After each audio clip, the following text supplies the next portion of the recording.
সকল যুক্তিটা কি আসলে? আমরা চাচ্ছি যে আমাদের মেধা প্রমাণের সুযোগ দেওয়া হবে।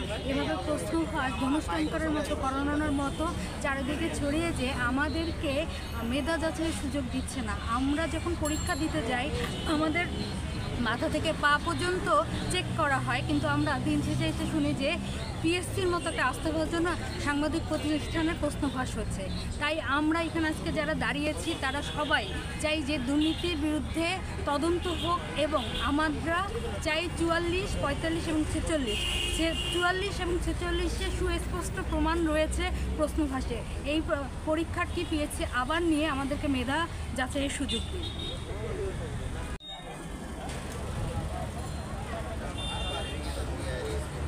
সরকারের কাছে আমাদের যে দাবিটা সেটা হচ্ছে, আমরা এতদিন বিশ্বাস করতাম যে বাংলাদেশে একটি সংগঠন রয়েছে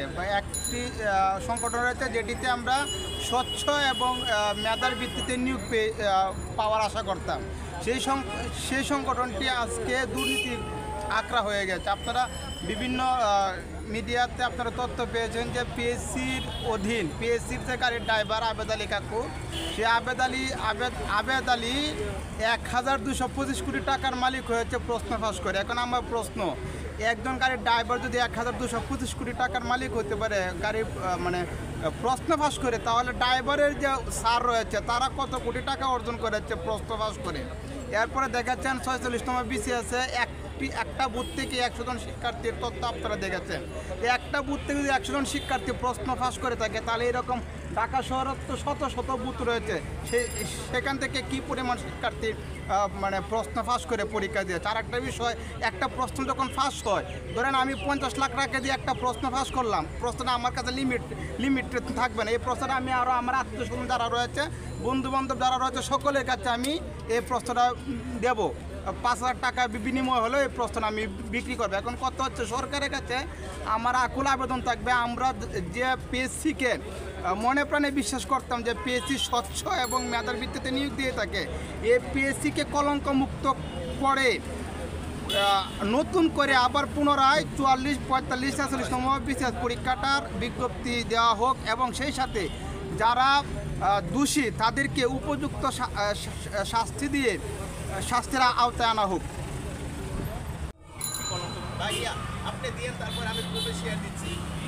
আমি লাইভ না, আমি রেকর্ড নিচ্ছি, রেকর্ড নেবো, লাইভ না। একটা লাইভ করেন, আমি গ্রুপে শেয়ার দিই। আচ্ছা, দিচ্ছি, করবো।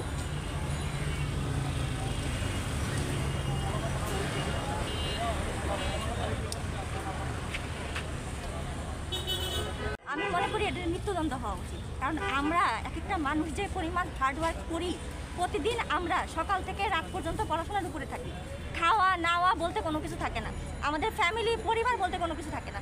এই যে মেয়েগুলো দেখতেছেন 30 বছর পার হয়ে গেছে, অনেক মেয়ে আছে 30 বছর পার হয়ে গেছে যারা পরীক্ষা দিছে এবং ফেল করছে। তাহলে এই অবস্থায় বলেন যে আমাদের যে বিয়ে শাদীর ব্যাপার বা আমাদের যে একটা জীবন আছে, সেই জীবনটাই তো বলতে গেলে নাই। তাহলে এই জীবনের বিরুদ্ধে আমরা কি পেতে পারি? পিএসসির কাছ থেকে আমরা কি পেতে পারি বলেন? পিএসসির মতো একটা স্বচ্ছ একটা জায়গায় যদি এরকম দুর্নীতি হয়, তা আমরা কি আশা করতে পারি? এই ছেলেগুলো কি কষ্ট করতেছে না? তাদের কি জীবন নাই? কত প্রত্যন্ত অঞ্চল থেকে মানুষ এসে পড়াশোনা করতেছে। এরকম যদি দুর্নীতি হয়, তাহলে আমাদের মতো যারা সাধারণ তারা তো কোনো কিছুই পাবে না। দিন শেষে তারা কি পাবে?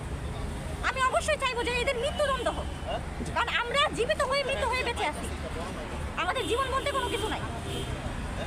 আমি মৃত্যুদণ্ড দাবি করতেছি। চাচ্ছেন বা নতুন করে পরীক্ষা চাচ্ছেন, এটার পিছনের উদ্দেশ্যটা আসলে কি, মানে কি কারণে চাচ্ছেন? প্রশ্ন যেহেতু ফাঁস হয়েছে, সেহেতু যারা প্রশ্ন পায় তাদের তো এমনিতেই অনেক বেশি ওরা অ্যাডভান্টেজ পাচ্ছে, কিন্তু আমরা হচ্ছে দিন রাত পরিশ্রম করে তারপরে আমরা উত্তীর্ণ হতে পারতেছি না। তাহলে কেন আমার এই দায় কে নেবে? আমরা যে বারবার অনেক উত্তীর্ণ হতে পারছি না, তাহলে এটা কি আমাদের দোষ, নাকি যারা প্রশ্ন ফাঁস করে বারবার উত্তীর্ণ হচ্ছে তাদের দোষ? আসলে আপনারা জানেন যে আসসালামু আলাইকুম, যে কোনো প্রশ্ন ফাঁস হলে তাৎক্ষণিক সরকার এবং তাদের যে মাধ্যম আছে সেই মাধ্যম অনুযায়ী পরীক্ষা বাতিল করে দেওয়াটাই হলো মূল উদ্দেশ্য। আমরা দেখছি যে গত 24 এবং 27-এ এইরকম পরীক্ষার একটু অরাজকতা বা দুর্নীতির ফাঁস হওয়ার কারণে কিন্তু পরীক্ষাগুলো বাতিল করা হয়েছে। আমরা তারই আশা রাখি যে এখন বর্তমানে এখানে ধরেন 44 থেকে যেগুলো নিয়োগ দেওয়া হয়নি, যে পরীক্ষাগুলো নিয়োগ দেওয়া হয়নি সেই নিয়োগ পরীক্ষাগুলো যেহেতু জালিয়াতি প্রশ্ন ফাঁস হয়েছে, অতএব সেই পরীক্ষাগুলোকে বাতিল করে দেওয়া হোক, আমরা এই প্রত্যাশায় করে কিন্তু আমরা আজকে এখানে মানববন্ধনে দাঁড়াইছি। প্রিয় সাংবাদিক ভাই বন্ধুগণ, পিএসসি হচ্ছে একটা আস্থার জায়গা। আমরা চাই পিএসসি আস্থার জায়গায় ফিরে আসুক। আর জুনিয়র ইন্সট্রাক্টর প্রশ্ন যে ফাঁস হয়েছে সেটা অনেকগুলো অনলাইন পোর্টাল এবং জায়দিন পত্রিকায় নিউজ পাবলিশড হয়েছে 23শে মার্চ 2023 সালে। তারপরে 10 তারিখ এই 2024-এর 10 তারিখে বাংলাদেশ প্রতিদিন নিউজ করছে।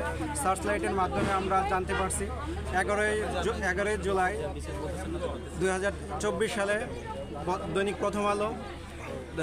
প্রথম আলো, দৈনিক ইত্তেফাক, দৈনিক সমকাল নিউজ করেছে। এখন আমাদের একটাই কথা, যারা প্রশ্ন ফাঁস করে এবং এই যে চক্র, এই চক্রদের মেরুদণ্ড ভেঙে দিতে হবে। যারা প্রশ্ন ফাঁস করে পরীক্ষায় টিকেছে উদ্দেশ্যপ্রণোদিতভাবে, তাদেরকে আইনের আওতায় এনে তাদেরকে পিএসসিতে পরবর্তীতে যাতে তারা কোনো পরীক্ষায় অংশগ্রহণ না করতে পারে এরকম দৃষ্টান্তমূলক শাস্তি, এবং যে সমস্ত পরীক্ষা প্রশ্ন ফাঁস হয়েছে এবং গ্যাজেটেড হয়নি সেই সমস্ত পরীক্ষাগুলো আমরা পুনরায় আবার পিএসসির মাধ্যমে পরীক্ষা অনুষ্ঠিত হয়, সেটাই আমাদের দাবি। দাবি কি করছেন?